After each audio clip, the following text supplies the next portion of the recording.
श्री चैतन्य चरितामृत आदि लीला chapter 7 verse number 146। तो महाप्रभु प्रकाशानंद सरस्वती के सामने वेदांत सूत्र का विश्लेषण करते हैं, मायावाद का खंडन करते हैं, परमात्मा जीव कैसे भेद है उनमें ये बतलाते हैं, और जीव का स्वरूप है भगवान की सेवा करना और मुक्ति का भी कामना नहीं करना। क्योंकि पंचम पुरुषार्थ क्या है? कितने पुरुषार्थ हैं? 4 है। पंचम पुरुषार्थ क्या बोला? 4 पुरुषार्थ क्या है? धर्म अर्थ काम मोक्ष। पंचम पुरुषार्थ क्या बोला यहाँ पे? कृष्ण प्रेम पंचम पुरुषार्थ है। प्रेम हैते कृष्ण है निज भक्त वश। प्रेम से क्या होता है? भगवान कृष्ण वश में आ जाते हैं। प्रेमा हैते पाया कृष्ण न सेवा सुख रस। जिसको प्रेम है उसको ही भगवान कृष्ण की सेवा में रस मिलता है, आनंद मिलता है। हम जबरदस्ती करते कभी कभार, पर रस उसको मिलता है जिसको कृष्ण से प्रेम है। तो संबंध, अभिधेय और प्रयोजन के बारे में बताया था। संबंध यानी भगवान से हमारा क्या संबंध है ये समझना, इसे कहते हैं संबंध ज्ञान। अभिधेय तो भगवान से संबंध पता चलने के बाद फिर उसको प्राप्त करने के लिए जो प्रोसेस लगता है, इसे क्या कहते हैं? अभिधेय। श्रवणम कीर्तनम ये सब क्या है? अभिधेय है। और प्रयोजन क्या है? अंत में गंतव्य जो है हमारा, हमको क्या लक्ष्य है हमारा ये जानना है। वो क्या है? लक्ष्य क्या है? भगवत प्राप्ति, भगवत धाम प्राप्ति, ये लक्ष्य। इसे क्या कहते हैं? प्रयोजन। संबंध अभिधेय प्रयोजन नाम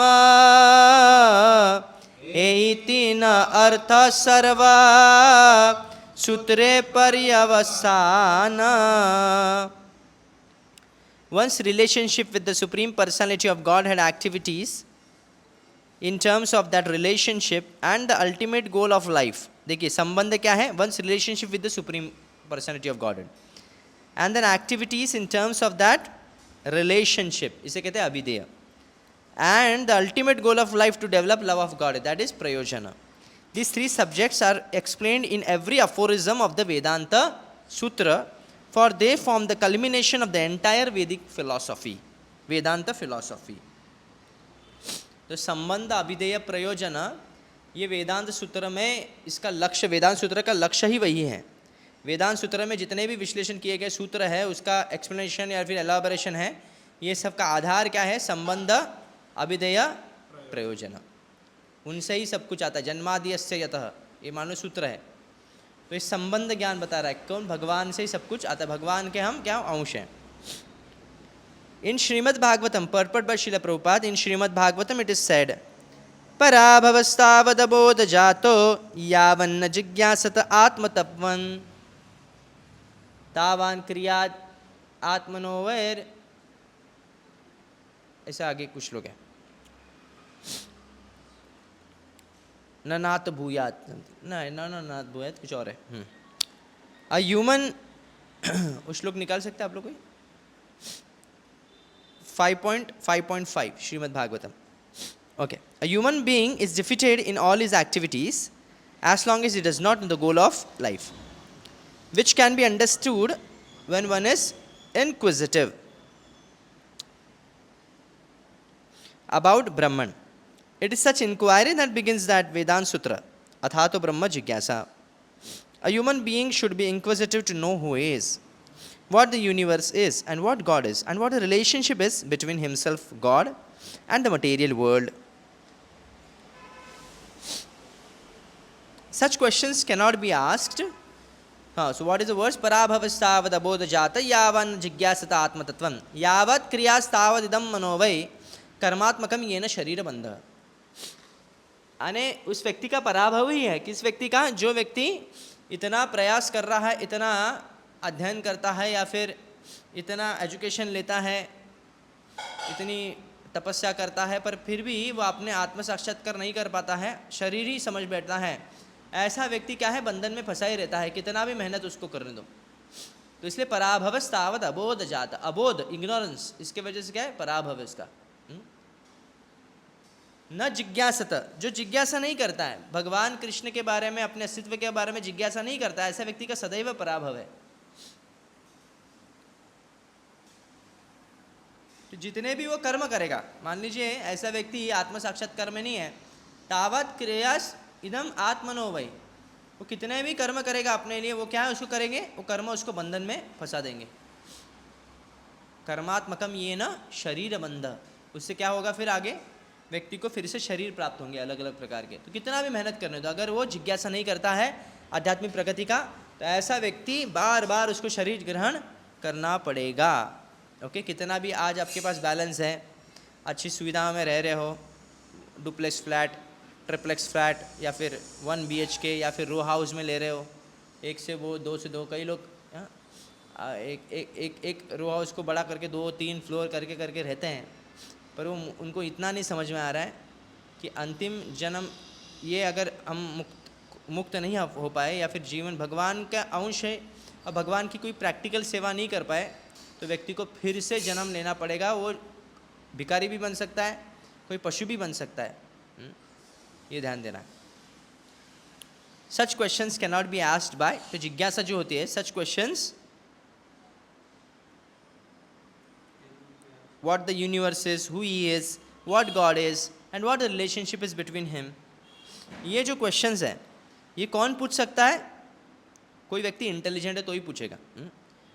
So what the relationship is between himself and God and the material world, such questions cannot be asked by cats and dogs, but they must arise in the heart of a real human being. Knowledge of these 4 items, namely oneself, the universe, God, and their internal relationship, is called sambandha Jnana, or the knowledge of one's relationships. When one's relationship with the Supreme Lord is established, the next program is to act in that relationship. This is called abhideya, or activity in relationship with the Lord. After executing such prescribed duties, when one attains the highest goal of life, love of Godhead, he achieves प्रयोजन सिद्धि, और the fulfilment of human mission. जो संबंध ज्ञान क्या है, जब ये प्रश्न पूछता है, जब व्यक्ति इंक्वायरी करता है अपने बारे में, भगवान के बारे में, यूनिवर्स के बारे में, तो ये संबंध ज्ञान को स्थापित करता है। उसके बाद क्या है, नेक्स्ट प्रोग्राम क्या है, उस संबंध में हमको एक्ट करना है। जैसे मान लीजिए पता चल गया कोई व्यक्ति बहुत भूला है और कोई एकदम बिछड़ा हुआ बच्चा है, और बाद में वो माता पिता से मिलता है और इसको पता चलता है कि ये मेरे असली माता पिता हैं, तो इसको क्या करना है, फिर उनकी सेवा करनी है। अगर सिर्फ पता चला पर वो कुछ किया ही नहीं, फिर अपने जैसा जीवन जी रहा वैसे ही जी रहा, तो मतलब कुछ हो गया, संबंध जान के कुछ फ़ायदा नहीं हुआ। संबंध जानना मतलब सिर्फ थियोरी नहीं होती, प्रैक्टिकल भी कुछ करना पड़ेगा। ऐसे जब व्यक्ति अपने कर्तव्य को निभाता है तो फिर क्या होता है, अंततोगत्वा वो अपने अंतिम लक्ष्य को प्राप्त करता है। उसे क्या कहते हैं, प्रयोजन सिद्धि। क्या कहते हैं, प्रयोजन सिद्धि। Therefore, so in the Brahma Sutra or Vedanta Sutra, these subjects are very carefully explained. Therefore, one who does not understand the Vedanta Sutra in terms of these principles is simply wasting his time. Okay, वेदांत सूत्र का कुछ और अर्थ लगाकर और जो actual मुख्य अर्थ है उसको भूल जाता है, तो वेदांत सूत्र का कोई मतलब नहीं हुआ। This is the version of Shrimad Bhagavatam. धर्मः स्वानुष्ठितः पुंसां विश्वक्सेनु कथा सुयः न उत्पादयति यदि रतिं श्रम एव हि केवलम्। One may be a very learned scholar and execute his prescribed duty very nicely, but if he does not ultimately become inquisitive about the Supreme Personality of Godhead and is indifferent to Shravanam and Kirtanam, all that he has done is but a waste of time. Mayavadi philosophers who do not understand the relationship between themselves, the cosmic manifestation and the Supreme Personality of Godhead, are simply wasting their time, and their philosophical speculation has no value. शास्त्र अध्ययन करने का तात्पर्य लक्ष्य क्या है कि भगवान कृष्ण को जानना और उनकी सेवा को स्वीकार करना और अंततोगत्वा मुक्त होना इस शरीर बंधन से। पर ऐसे व्यक्ति जो मायावादी लोग वेदांत सूत्र का अध्ययन करते हैं, शास्त्रों का अध्ययन करते हैं, पर वो अपने अस्तित्व के बारे में ठीक से जानते नहीं है पूर्णतः, और भगवान के बारे में नहीं जानते, इसके वजह से क्या है, उनका सभी ज्ञान क्या हो जाएगा, विफल हो जाएगा। तो इससे संबंध, अभिधेय, प्रयोजन है, ये वेदांत सूत्र का ही लक्ष्य है, ऐसे महाप्रभु कह रहे हैं। So the next verse 147। हेमत सर्व सुतरेर व्याख्यान शुनिया सकल सन्यासी कहे विनय करिया। When all the Mayavadi sannyasis thus heard the explanation of Chaitanya Mahaprabhu on the basis of Sambandha, Abhideya and Prayojan, they spoke very humbly. Okay, मायावादी जैसे सुन रहे हैं वैसे रिस्पॉन्स भी दे रहे हैं, ऐसे नहीं कि महाप्रभु कंटिन्यूस लेक्चर देते गए, पता ही नहीं चला उनको समझ में आ रहा है या नहीं समझ में आ रहा है, तो वो रिप्लाई भी कर रहे हैं। Everyone who actually desires to understand the Vedanta philosophy must have certainly accept the explanation of Chaitanya Mahaprabhu and the Vaishnava Acharyas who have also commented on the Vedanta Sutra according to the principles of Bhakti Yoga. After hearing the explanation of the Vedanta Sutra from Sri Chaitanya Mahaprabhu, all the sannyasis headed by Prakashananda Saraswati became very humble and obedient to the Lord, and they spoke as follows. तो अभी मायावादी लोग बोल रहे हैं, क्या बोल रहे हैं? वेदमय मूर्ति तुम्ही साक्षात नारायण क्षम अपराध पूर्वे जे कैलु निंदन। Dear sir, you are Vedic knowledge personified and are directly Narayan himself. Kindly excuse us for the offenses we previously committed by criticizing you.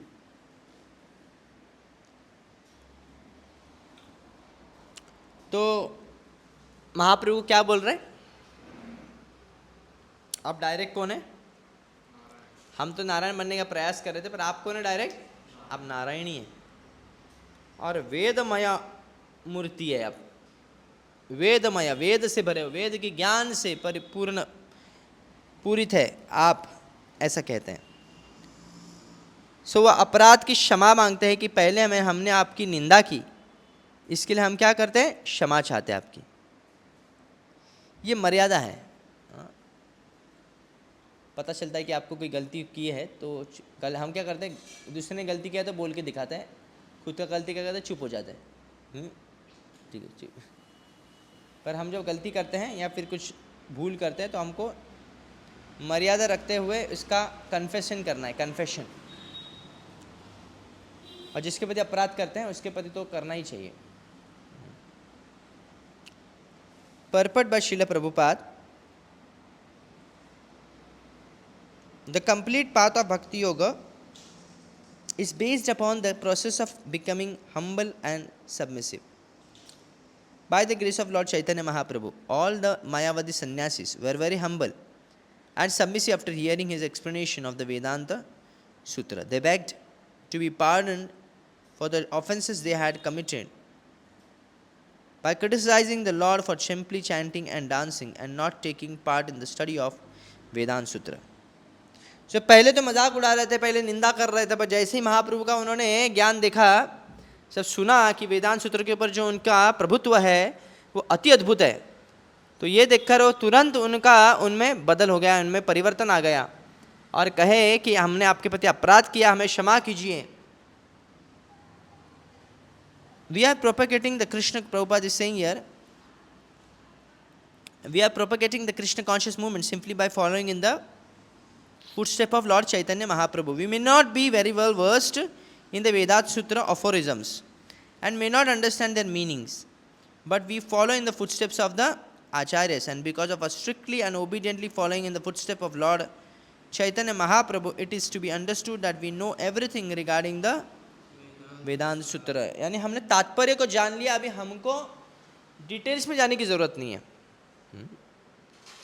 जब तात्पर्य को समझ लिया, लक्ष्य क्या है जीवन का, ये जान लिया, तो कुछ ज़्यादा डिटेल्स में सब पुराण पढ़ने की जरूरत नहीं है। एई कहे सन्यासीर फिरी गेल मन कृष्ण कृष्ण नाम सदा करये ग्रहण. From the moment when the Mayavadi sannyasis heard the explanation of the Vedanta Sutra from the Lord, their minds changed. And on the instructions of Chaitanya Mahaprabhu, they too chanted, Krishna, Krishna, always. महाप्रभु का प्रचार कैसे रहा? Successful रहा या नहीं रहा? क्यों successful रहा?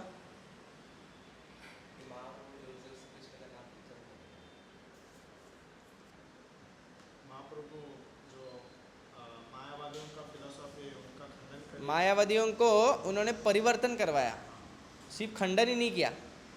ऐसे मान लीजिए कौन आपसे आर्ग्यू करता है और फिर आप भी आर्ग्यू करके उसको हरा देते हो, पर ऐसा हरा देते कि वो सामने वाले व्यक्ति क्या हो गया आपसे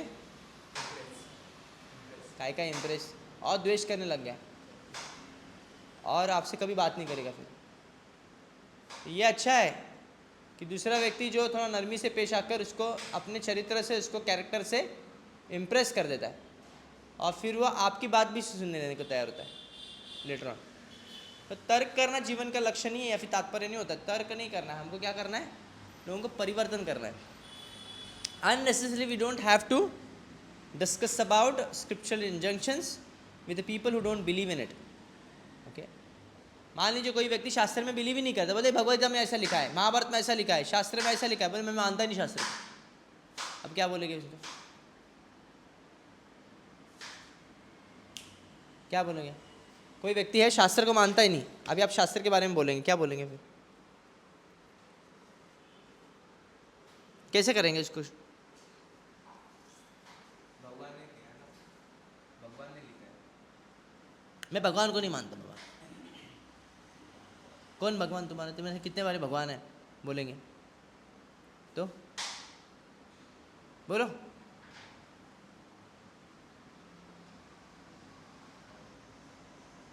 क्या बोलेंगे आप लोग? कोई बोले शास्त्र से नहीं मानता पर आपको उसको भक्त बनाने का प्रयास करना है, कैसे करेंगे? लहानाचा मोठा झाला तू माझ्यासमोर, तू काय शास्त्र म्हणतोस मला? आमचं एकच शास्त्र, देशी दारू. त्याशी बोलतील. क्या बोलेगा फिर? कैसे कन्वर्ट करेंगे? मान फैमिली रिलेटिव या फिर कैसे प्रयास करेंगे हम? हाँ, पहले क्या करके? पहले प्रसाद दे सकते हैं. ओके, आजा आजा, बहुत बड़ा है, बहुत पिज़्ज़ा मिलने वाला है, नूडल्स मिलने वाला है, गुलाब जाम मिलने वाला है. कितने लोग ऐसे गुलाब जाम खाने के लिए आते थे पहले. इस्कॉन अभी कैसे होते, प्रभुपाद क्या करते थे, बाहर ही गुलाब जाम का बर्नी रखते थे, वो रहता ना जार. तो कई लोग क्या करते थे, वहाँ से खा के फिर निकल जाते थे. उधर से लेते थे, खाते थे, निकल जाते थे.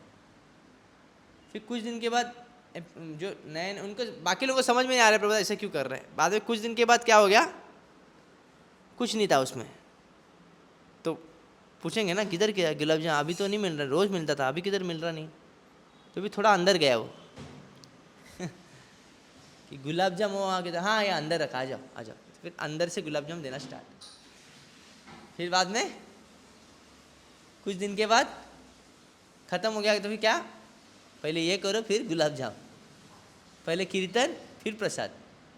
फिर कीर्तन में बैठने लगे, उनको म्यूज़िक अच्छा नहीं लगा, फिर अपना अपना बाजा बाजा सब लेके आते थे लोग. कोई डूम डूम लेके आते थे, कोई टीम टीम लेके आते थे, कोई टैंग टैंग जैंग जैंग ये सब लेके आते थे. सब कुछ अपना अपना, सब उनको म्यूज़िक का शौक़ था ना उन लोगों को. उन लोगों को ड्रग्स और म्यूज़िक दोनों में बहुत ये थे वो लोग. तो ऐसे करते करते प्रभु कीर्तन करे, अपना म्यूज़िक भी बजा रहे हो. उनको भी लग रहा है हमको भी कहाँ प्लेटफॉर्म मिल गया प्रूव करने के लिए, हम भी है टैलेंटेड. ऐसे चक्कर में कीर्तन बजा. पहले वेस्टर्न कीर्तन स्टार्ट है, रॉक कीर्तन, ये कीर्तन सब चलता था उस टाइम पे. फिर बाद में थोड़ा सीरियस होने के बाद प्रसाद खा के बाद में प्यूरीफाई हो गए. फिर अपना देसी में आ जाओ स्टाइल में, फिर चुपचाप मुझे हमारे करताल. तो ऐसा करके ट्रांसफॉर्म किया प्रभुपाद ने. ऑब्वियसली आप इंडिया में ऐसा नहीं कर सकते. इंडिया में अगर बाहर आप गुलाब जाम का जार रखेंगे पहला वो जार ही गायब हो जाएगा गुलाब जाम के साथ. वो भी अब फिर से वो कभी व्यक्ति नहीं आएगा सामने, ये मार खाएगा बाद में. इसलिए ना फॉरेन में थोड़ा एटिकेट्स था, मतलब भाई वो एक खाने के और साथ चले जाते थे। यहाँ पे ऐसा नहीं है हमारा ना भारतीय, इसलिए विदेशी लोग जब यहाँ पे प्रचार करने आए ना, बहुत मुश्किल हुआ उनको, इंडिया को प्रीचिंग करना बहुत डिफिकल्ट हुआ।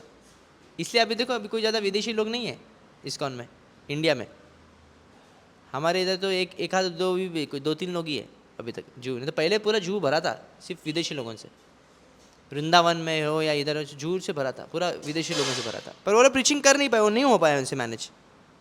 इसलिए इंडियन को फिर से हमारे गुरु महाराज भी कनाडा भेजा था उनको, फिर से बुलाया उनको कि नहीं हो नहीं पा रहा था हाथ से, फाइनेंशियल लॉसेस हो रहे थे, फंसा रहे थे। इंडियन तो फंसाते, पता है आपको, कोई विदेशी देखा तो इसको तो पहले चूना लगाने को देखेंगे। इंडियन चूना लोगों में एक्सपर्ट था। प्रभुपाद को पता था, पर प्रभुपाद को अच्छा नहीं लगता था कि मेरे शिष्य फंस जाए, तो इसे बहुत डिफिकल्ट हुआ। अब विदेश में कैसा है ना, वो बड़ा चूना लगाएंगे, चूना लगाना है किसी को वो बहुत बड़ा लगाएंगे, करोड़ों का, लाखों का। यहाँ पे कैसे है ना, मिट्टी से शुरू होता है, सीमेंट से ईंट से, सीमेंट से, उधर से स्टार्ट होता है। मतलब थोड़े थोड़े चीज़ें चूना लगेगा उधर, ऐसे चूना भी लाएंगे ना उसमें भी मिलावट करके देंगे, ऐसे लोग यहाँ के। अब कुछ भी रहो, थोड़ा सा थोड़ा इतना लोग मार्जिन देखेंगे अपना। मतलब मान लीजिए कुछ आपको रिनोवेशन करना है तो थोड़ा सीमेंट लगेगा, रेती लगेगा, उसमें भी मिलावट करेंगे कुछ ना कुछ। हर इसमें कलर मारना है ना, तो कलर कोई फालतू कलर लेके आएंगे, आपका ब्रांड का डब्बा दिखा के उसके अंदर फालतू कलर भर के वो आपको दिखाएंगे, देखो ब्रांडेड लाए, इतना पैसा हो गया। ऐसी चीना लगा देते। तो विदेशी लोग क्या है, सीधे साधे थे। तो ये बहुत डिफिकल्ट हुआ था, इसलिए उधर चल जाता था ऐसा प्रीचिंग। प्रभुपाद ने बहुत सोच समझ के उधर ऐसा प्रीचिंग किया था। प्रसाद लेके लोगों को भक्त बनाए थे, प्रसाद खिला कर लोगों को भक्त बनाए थे, संबंध बनाकर भक्त बनाए थे, अच्छा व्यवहार कर कर भक्त बनाए थे। तो इसलिए प्रीचिंग तर्क करने का देखो सक्सेस तभी हुआ जब वो लोग ट्रांसफॉर्म हुए। प्रकाश चंद्र सरस्वती और मायावती सभी लोग क्या हो गए, ट्रांसफॉर्मेशन आ गया। पहले क्या थे वो, मायावती थे, उसके बाद क्या बन गए, भगवान के प्रति उनका श्रद्धा बढ़ गया, ट्रांसफॉर्म हुए, विनम्र हो गए। देखिए ये इंपॉर्टेंट है, भक्ति में क्या इंपॉर्टेंट है, विनम्रता बहुत इंपॉर्टेंट है। और विनम्रता का गुण उनमें झलकने लग गया, और इसलिए महाप्रभु की कृपा हुई उन पर। So in this connection it may be, और फिर कृष्ण कृष्ण का नाम लेने लग गए, कृष्ण कृष्ण। ये भक्त का अच्छा प्रीचर, अगर कोई अच्छा प्रचार करता है, इसका रिजल्ट क्या है, उसको देख के कोई व्यक्ति अच्छा डिवोटी है या फिर अच्छा प्रीचर है, ये कैसे पता चलता है कि व्यक्ति को देखकर लोग भक्त बनते हैं। उत्तम कोटि का जो साधु है, उसको देखने से व्यक्ति को भक्ति करने की इच्छा हो जाती है। फिर मध्यम कोटि का क्या है, जो व्यक्ति अपने व्यवहार से, अपने आचरण से, अपने बोलने से व्यक्तियों को और अपने संबंध कैसे बनाने से भक्त बना देता है, ये मध्यम कोटि का है। कनिष्ठ व्यक्ति खुद ही भक्त नहीं बन रहा, वो क्या बनाएगा दूसरे को भक्त खुद ही भक्त नहीं है, वो दूसरे को क्या भक्त बनाए कि नहीं। कुछ लोग ऐसे, वो क्या बोलते हैं, विनम्रता, खोखला विनम्रता बोलते हैं उसको। ऐसा विनम्र देखा था ना, वो जो हम ही फंसे हुए हैं और हम क्या दूसरों को भक्त बनाए, ये चोर लोग हैं। मतलब ये ज़्यादा विनम्रता का ढोंग दिखाते हैं ना। विनम्रता, असली विनम्रता यही है कि गुरु के निर्देशों का सटीक पालन करना, ये विनम्रता का लक्षण है। नहीं मैं तो गुरु को नहीं मानता, मैं तो प्रभुपाद को मानता हूँ, ये भी कभी कभी ढोंगी करता है ऐसे। प्रभुपाद जी ने ऐसा कहा तो ये ज़्यादा समझा क्या प्रभुपाद को। अपने गुरु जितने समझ सकते प्रभुपाद जी को, हम नहीं समझ सकते। कभी कभी लग सकता है कि प्रभुपाद कुछ और बोल रहा है और गुरु कुछ अलग बोल रहा है। ये विरोधाभास तब लगता है जब व्यक्ति की मैच्योरिटी नहीं है। कहीं प्रभुपाद बोले कि डाइवोर्स नॉट अलाउड, डाइवोर्स, पर कभी कभी गुरु कहते हैं किसी को तुम डाइवोर्स ले लो। ऐसे हुआ है, कितने सारे इंसिडेंट्स हुए डाइवोर्स लेने बोलते हैं। तो स्थान काल पात्र देखे इंस्ट्रक्शंस दिए जाते हैं व्यक्ति को। प्रचार, कोई अच्छा प्रचारक, उसके व्यवहार, उसकी प्यूरिटी में बहुत इंपॉर्टेंट है। वो अपने लिए बहुत कड़क रहता है, कभी भी वो कभी भी कॉम्प्रोमाइज़ नहीं करेगा अपने साधना और उसका व्यवहार। भोग करने की इच्छा नहीं रहेगी, मेन मतलब। आजकल के जो निठल्ले कुछ लोग होते हैं, वो लोग प्रचार करेंगे और उस व्यक्ति को अपनी सेवा में लगाएंगे। हाँ मेरा ये कर, मेरा ये धो, मेरा ये, और उसको अपने में दबा के रखेंगे। ऐसे व्यक्ति लोग बहुत डेंजरस है। इसलिए प्रचारक एक तो बहुत रिस्की पोजीशन होता है, प्रीचिंग का भी बहुत रिस्की पोजीशन है, where when is very sensitive, has to be very sensitive, at the same time never expect any return. कर्मण्येवाधिकारस्ते माँ फलेषु। जैसे परिवार में एक स्त्री है, एक माता जी है, वो जिस तरह काम करती है, वो घर का साफ सफाई करती है, वो कोई सोचती कि मुझे सैलरी मिलेगा, कोई सोचती सैलरी मिलेगा, वो नहीं करती। क्यों करती है? ममता, प्रेम है ना उसको परिवार के प्रति। कितना भी देखो, पति दारू पीने वाला, पहले के ज़माने से होता, दारू पीने वाले तो मारता था पत्नी को। दारू पी के क्या करेगा? मारेगा भी, कुछ कमाएगा भी नहीं,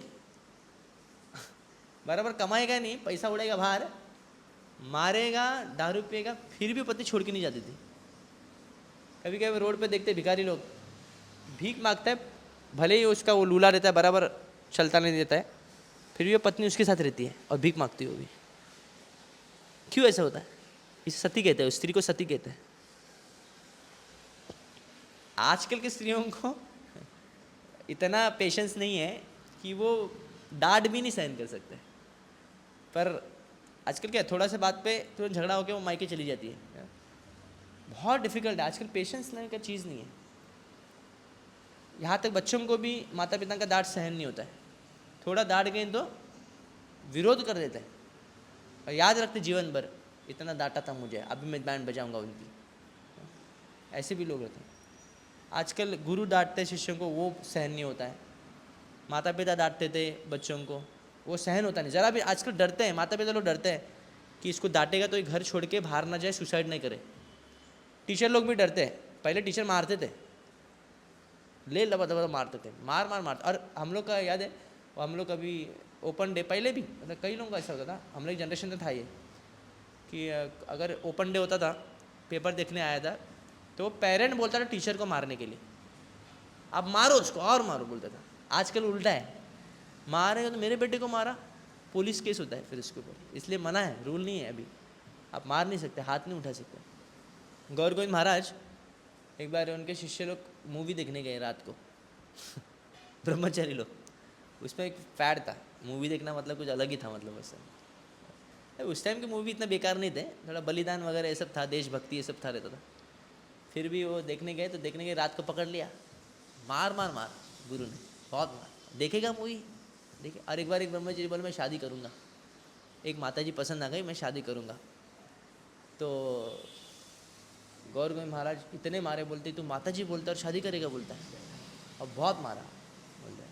वो गया नहीं, शादी नहीं किया उसने, अभी तक ब्रह्मचारी बोलते हैं। तो उस समय के गुरु भी ऐसे हुआ करते थे और इतना सम्मान था।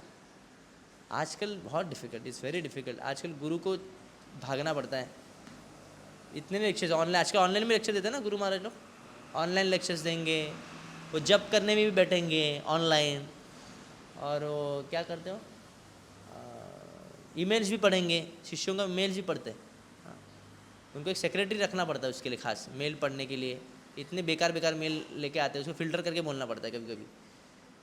तो हर चीज़ के लिए मतलब कूड़ादान होता है ना, वैसे वैसे हमारे प्रॉब्लम्स का कूड़ादान बन जाते हैं गुरु। वैसे इतना बेकार ट्रीटमेंट गुरु का आज के लेवल पे होती है जो कभी नहीं। फिर भी इसलिए प्रीचिंग को बहुत व्यक्ति को अनएक्सपेक्टेड रेडी रहना चाहिए हर चीज़ के लिए। जो उसने बोया है ना उसको तो मिलेगा ना। अभी समझो प्रचारक जो कर रहा है वो, उसने कभी गुरु को इतना सम्मान बराबर नहीं दिया, उसको भी झेलना पड़ेगा फिर ये चीज़ और सम्मान दिया भी हो क्यों ना हो। फिर जैसे प्रभुपाद जी अपने गुरु महाराज कितने बार मिले, ज़्यादा नहीं मिले, कितने बार 5-6 बार मिले रहेंगे ज़्यादा से ज़्यादा। मुझे लगता नहीं कि वपु सेवा कुछ खास किया उन्होंने प्रभुपाद जी ने, क्योंकि उसमें कोई वर्णन नहीं आया। तो प्रभुपाद जी की शरणागति हाथ हायर लेवल की थी, और बाकी जितने ब्रह्मचारी उस समय पे थे, वनप्रस्थी थे, सन्यासी थे, ब्रह्मचारी, वो लोग इतना डेडिकेशन जितना प्रभुपाद जी का इतने लेवल का नहीं था। तो इतना करने के बावजूद प्रभुपाद बहुत झेले। फिर भी उन्होंने जिनको प्रीचिंग किया वो लोग बहुत पॉलिटिक्स किए। उनको एक जगह पे प्रभुपाद जी रह रहे थे, वहाँ पर रह रहे थे, वही व्यक्ति प्रभुपाद जी को मारने के लिए आया था। और उनको मार के भगाया। तो प्रभुपाद कैसे वैसे वहाँ से अपनी जान बचाकर भाग गए थे। जिसको दीक्षा दिया था जिसको शिष्य बनाया था, जिसको शिष्य बनाया वही पूरा मारने के लिए आया था। एक बार तो लॉक किया था, उनको जाने नहीं दे रहे थे उनके ही शिष्य लोग, तो बहुत सारे उनके क्या किए हुआ। तो preaching means no expectations. If you expect something then God you can not preach. Expectation should be zero, ये सीखना है। वैसे ही सेवा कर रहा है, आप कोई भी सेवा करते हैं, जैसे मैं बोला ना, उदाहरण दिया कि एक गृहिणी है, वो जिस तरह घर का सेवा करती है, आज दिवाली अभी वो साफ़ सफाई करेगी, उसको बोलना पड़ता है क्या साफ़ सफाई करो, वो अपने आप लग जाती है। क्यों? क्योंकि घर के प्रति क्या है, उसका अटैचमेंट है। एक स्त्री ही अटैचमेंट लाती है, पुरुष का भी घर पर अटैचमेंट वो स्त्री लेके आती है। बच्चों के ऊपर अटैचमेंट जो है पुरुष का, वो स्त्री ही लेके आती है। स्त्री का मतलब है एक्सपांशन ऑफ अटैचमेंट। ओके, जैसे आप पुंसन स्त्रिय मिथुनी भाव मेतम तयोर मतो हृदय ग्रंथि माहू। स्त्रियों से जब अटैच हो जाता है कोई व्यक्ति, तो ऑटोमेटिकली उसका अटैचमेंट जो है विस्तार होता है तुरंत।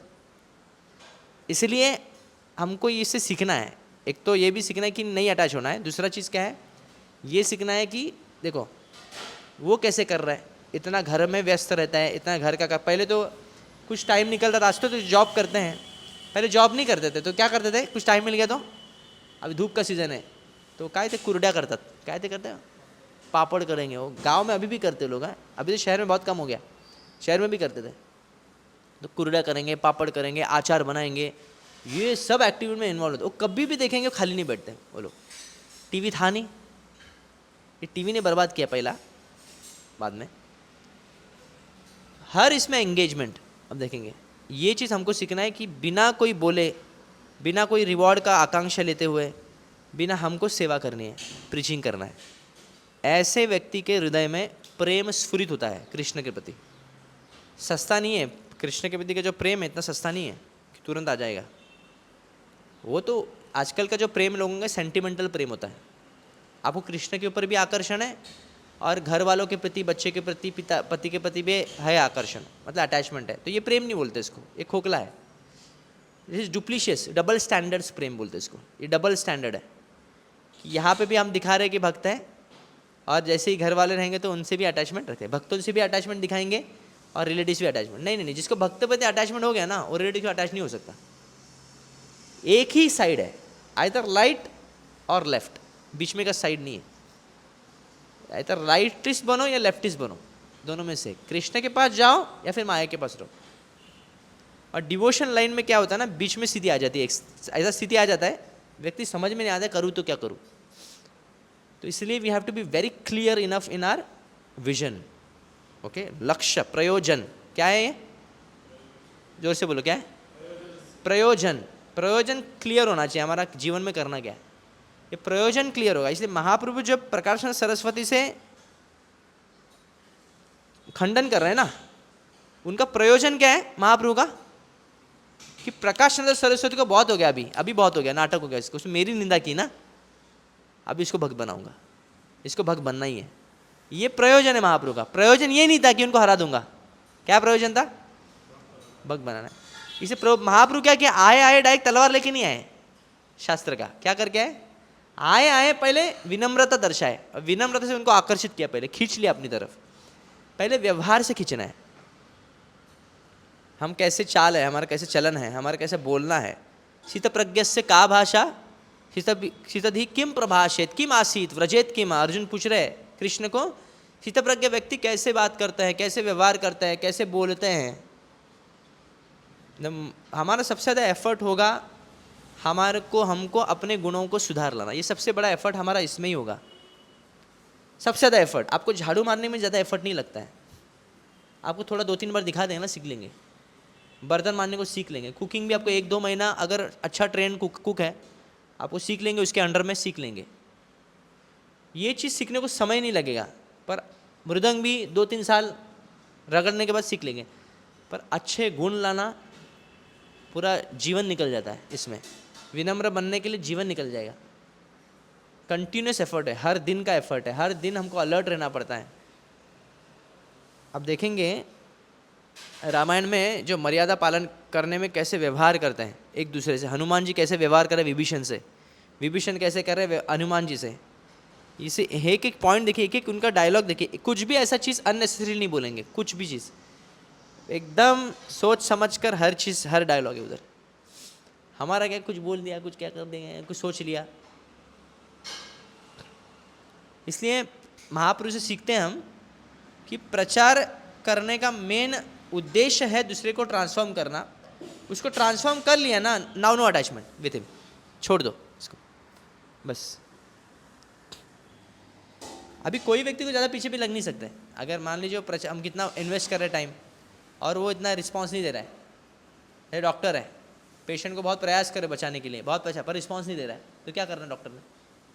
दिन भर उसको भी लगना है, दूसरे पेशेंट को देखना है। If you want to preach, preach many people, don't preach one person only, okay, preach many people. तो Prakashanand Saraswati, in this connection is mentioned that sometimes the Sahajiya class of devotees opine that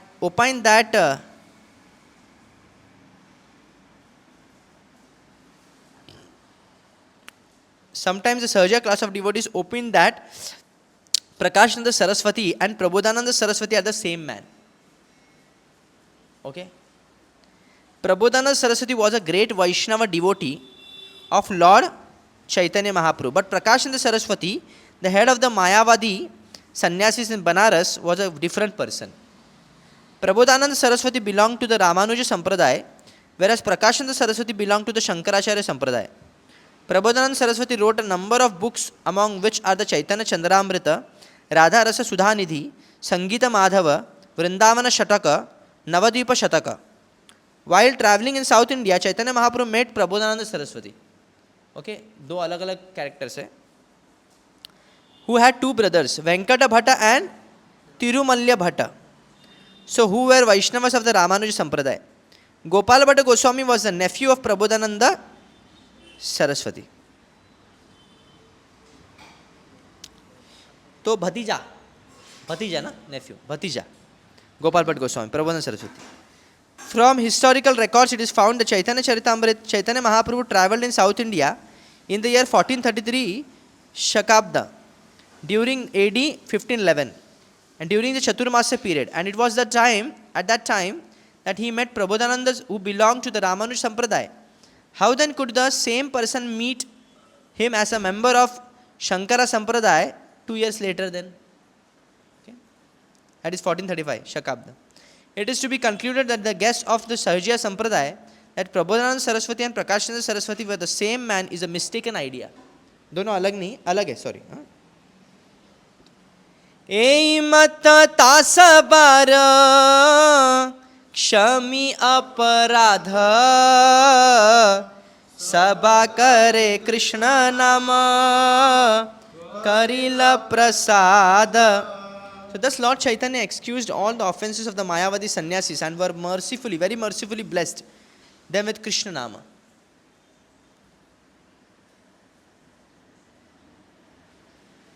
So महाप्रभु ने पहले इनको क्या किया? अपराध क्षमा कर दिया. अगर महाप्रभु अगर अपराध मानते थे तो वो कभी भक्त नहीं बन पाते थे. So मान लीजिए आपको कोई ठेस पहुंचाता है, तो वैष्णव का ये व्यवहार है, जो ठेस पहुंचा रहा है उसको तो क्षमा याचना करनी चाहिए, पर वैष्णव का उदार चरित्र होता है, वो इसको अपराध नहीं लेता है. उन्नत वैष्णव कभी भी अपराध को स्वीकार नहीं करता, अपराध को मानता ही नहीं, मुझे अपराध हुआ है मेरे से, नहीं तो ऐसा उल्टा नहीं होना चाहिए. वो व्यक्ति को कभी कृपा नहीं मिलेगा, मेरे प्रति उसने अपराध किया है, ये भावना नहीं होना चाहिए. ये तो विनम्रता का लक्षण नहीं. और मान लीजिए कोई वैष्णव ने माफ़ नहीं किया, तो ऐसा उल्टा नहीं सोचना है ये वैष्णव है ही नहीं, ये माफ़ नहीं करता, तो काय का वैष्णव, ये तो फिर और अपराध हो गया. हमको अपना देखना है, दूसरे का नहीं देखना.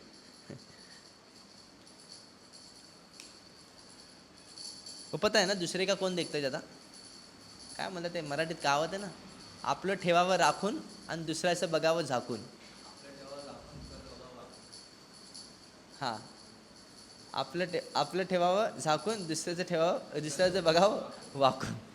हे तसं आहे ते कि हम जो कर रहे हैं वो ठीक है, हम कुछ भी गलत करें वो भी क्या है, मिस्टेक है.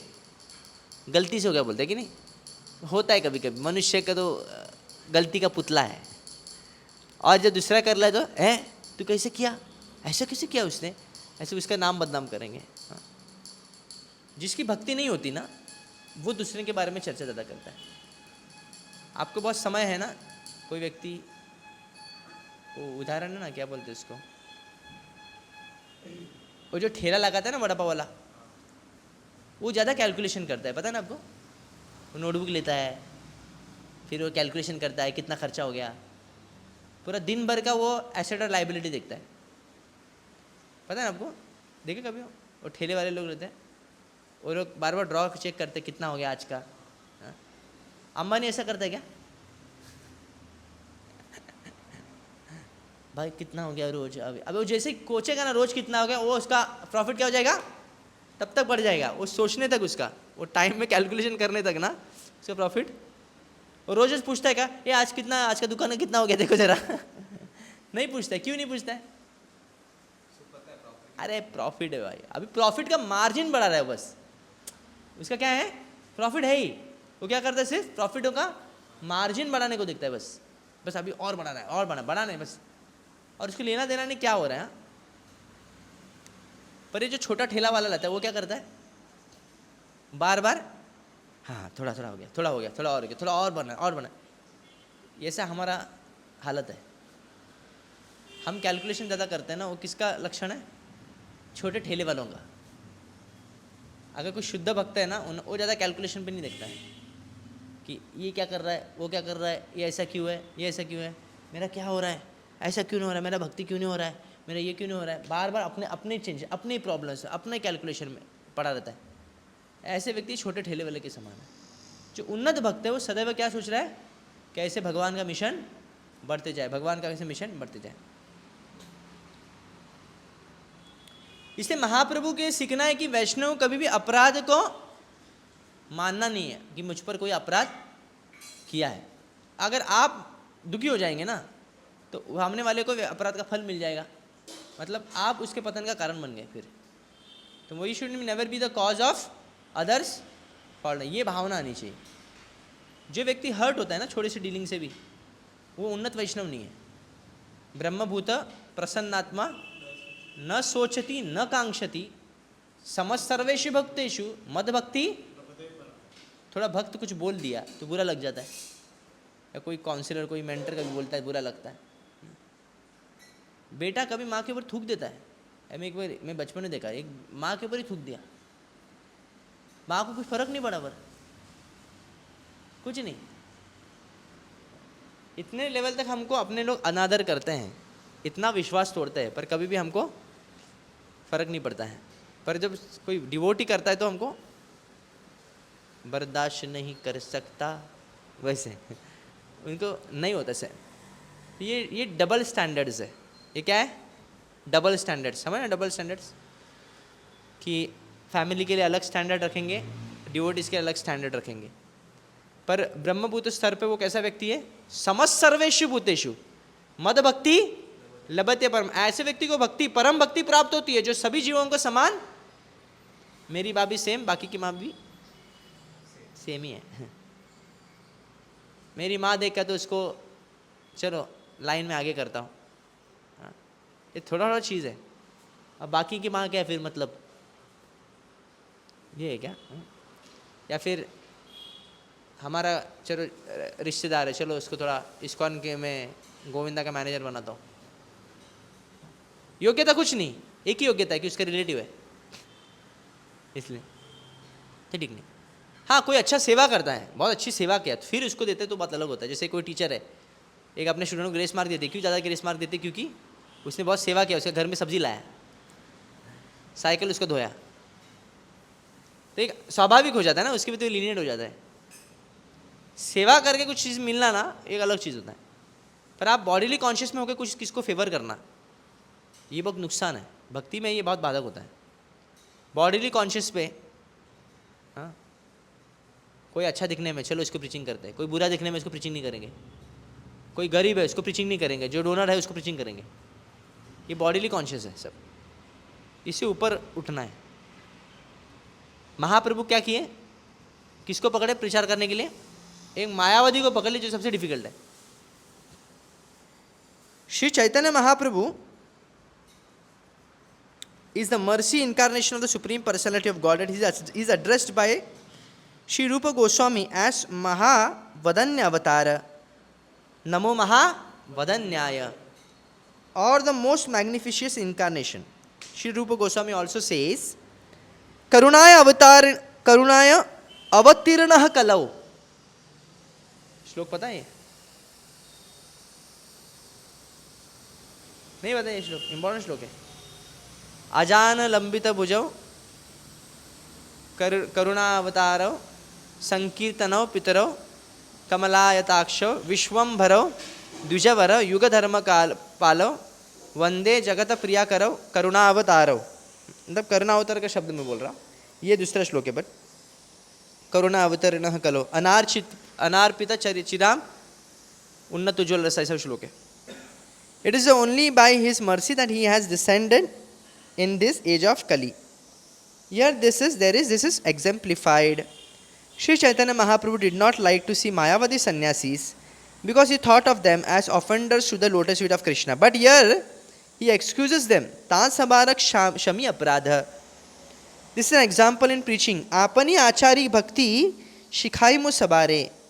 Sri Chaitanya Mahaprabhu teaches us that those whom preachers meet are almost all offenders who are opposed to Krishna consciousness, but it is a preacher's duty to convince them of Krishna conscious movement and then induce them to chant the Hare Krishna महामंत्र। इस संसार में कृष्ण से कई लोग द्वेष करते हैं, तो हम प्रचार करना छोड़ देंगे क्या? नहीं, उनको भी प्रचार हमको करने का प्रयास करना है, किसी के ना। Propagation of the Sankirtan movement is continuing despite many opponents, and people are taking up this chanting process even in the remote parts of world like Africa. By inducing the offenders to chant the Hare Krishna mantra, Lord Chaitanya Mahaprabhu exemplified the success of Krishna conscious movement. We should follow very respectfully in the footsteps of Lord Chaitanya, and there is no doubt that we shall be successful in our attempts. अगर महाप्रभु के पद चिन्हों पे हम चले ना, तो हमें कोई संदेह नहीं, हमारा प्रीचिंग सक्सेस होने वाला है। इसलिए महाप्रभु के पद चिन्हों पे कैसे चलेंगे? जब महाप्रभु क्या बोलना चाहते हैं, महाप्रभु कौन है, महाप्रभु की लीला क्या है, महाप्रभु के बारे में जानेंगे तब ना। तो चैतन्य चरितामृत नहीं जानेंगे, चैतन्य चरितामृत नहीं पढ़ेंगे, तो व्यक्ति कभी भी मिशन के मूड को एज इट इज नहीं समझ पाएगा। बहुत इम्पॉसिबल है उसके लिए। कोई एक्सेप्शनल केस हो सकता है, but I don't know, but this is not possible usually. आप भागवत पढ़ने के बाद चैतन्य चरितामृत नहीं पढ़ेंगे और चैतन्य चरित नहीं पढ़ते हैं तो बहुत डिफिकल्ट है। आप गौड़िया के मूड को पकड़ ही नहीं पाएंगे। आप वो एक तो सर्जिया बनने का चांसेस है, इसमें सेंटिमेंटलिस्ट हो जाएंगे, और दूसरा नहीं तो क्या है, सेंटिमेंटलिस्ट मैंने ऑन दिस कॉन्टेक्स्ट दैट मैं तो बहुत कृष्ण से प्रेम करता हूँ या फिर करती हूँ, मैं तो कृष्ण के लिए क्या क्या कर किया, ये किया मैंने, वो किया, but the practical is mission के लिए कुछ नहीं। प्रैक्टिकल मिशन इस किसी ना किसी तरह से whatever skill you have, some people are engineers, they can use their skill in Krishna conscious movement. Some people are doctors, they can use that skill in serving devotees of Lord. Some people are good in music, they can use in Sankirtana. सिर्फ बहुत सारे लोग prime time में हमको गाने मिला उसके लिए यूज़ नहीं करना, संकीर्तन रोड पे भी गाना है। अच्छे गाने वालों को रोड पे ज़्यादा गाना चाहिए, ताकि लोग आकर्षित है, कौन गा रहा है। Whatever skills you have, Prabhupada says you don't have to develop something new, उसमें टाइम इन्वेस्ट ज़्यादा नहीं करना है। तो जितने भी स्किल्स हैं हमें प्रीचिंग में लगाना चाहिए। अब at the same time we should also directly preach. Prabhupada कहते हैं प्रैक्टिकल प्रीचिंग होनी चाहिए, मतलब आप किसको प्रीचिंग कर रहे हैं ना, वो 16 माला पे आना चाहिए, नहीं तो आपकी प्रीचिंग में दम नहीं है। Okay, so if you don't preach, भक्ति सिद्धांत Thakur ji there his dead body, व्यक्ति जी के भी मरे हुए व्यक्ति है, मतलब भक्ति कर रहा है पर प्रीचिंग नहीं करता है, तो वो कैसा है? वो भक्ति सिद्धांत ठाकुर जी के मरा हुआ। Preaching means life, if you alive then means you are preaching, if you preaching means you are alive, not preaching means you are dead, no value for the mission. तो अब महाप्रभु के संप्रदाय, महाप्रभु का मूड है, छोटी छोटी बातों पे झगड़ा भक्तों में क्यों होता है आजकल? छोटी छोटी बातों में होता है, भक्तों में यूनिटी नहीं है।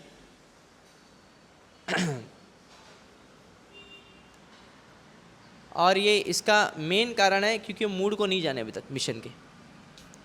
आप मान लीजिए युद्ध हो रहा है कारगिल में या फिर बॉर्डर पे युद्ध हो रहा है और सेना में यूनिटी नहीं है, क्या हो जाएगा फिर? शत्रु उसका लाभ उठा देगा कि नहीं? सेना में यूनिटी नहीं है, एक दूसरे का कानाफूसी चल रहा है, अरे ये चालू है, अरे वो ऐसा है, वो ऐसा है, अरे ये तो रिजर्वेशन से आया है ये बोलेगा इसका बाप भी मेजर है ना इसलिए इसको ही रखा है इधर, हाँ, ये तो नेपोटिज्म है इधर, ये है। ऐसा अगर पूरा माहौल रहेगा सेना के अंदर तो क्या हो जाएगा? युद्ध हारने में समय नहीं लगा है, वो उसको गोली मारते मारते इसको धक्का लगा तो इसको गोली मार देगा, धक्का लगा इसलिए भरोसा नहीं, क्रोध में। इसलिए वो कमांडर जो होता है ना, he always tries to bring unity in the battalion, always. वही मिशन में भी होना चाहिए। अगर यूनिटी नहीं है ना, बहुत नुकसान है, मतलब वो चाहे वो घर हो या फिर मिशन हो। सो यार महाप्रभु प्रचार करते हैं, ऐसा प्रचार करते हैं, ऐसा व्यवहार दिखाते हैं, ऐसा बोलते हैं, वेदांत सूत्र का इस प्रकार खंडन करते शंकराचार्य का कि वो भाग नहीं जाए। क्या किए वो? सभी लोग विनम्र हो गए और वो भक्त बन गए, कृष्ण का नाम लेने लग गए। ये प्रचार सक्सेसफुल होता है। इसलिए प्रचार करना है, किसी को तोड़ना नहीं है। 10 गाली दे दिया, तू कर्मी है, तू ये है वो है, तू कुछ काम का नहीं है, तू तो नर्क जाएगा, गया वो प्रचार, भक्त बनेगा क्या? हम मान लीजिए पहले दिन किसी के इस्कॉन में गया, हमको बोलेंगे तू नर्क जाएगा, तेरा पूरा परिवार भी नर्क जाएगा, तो हम भक्ति कर देते क्या? वो साधु बेकार साधु है तो इसलिए we have to be very careful what we are saying. At the same time Mahaprabhu अपराध नहीं मानते, वो लोग उनके प्रति अपराध करते, निंदा करते, फिर भी अपराध। इसलिए प्रचारक की तो निंदा होती है और होगी। प्रभुपाद जी के डिसाइपल्स ही प्रभुपाद की निंदा की, प्रभुपाद जी के गुरु भाई प्रभुपाद की निंदा की है। ये बड़ी बात नहीं है कोई आपकी निंदा कर रहा है। So we have to be very patient and very tolerant, then only we can preach. This is what we learn from Chaitanya Mahaprabhu, and very merciful we have to be. Thank you so much. Srila Prabhupada ki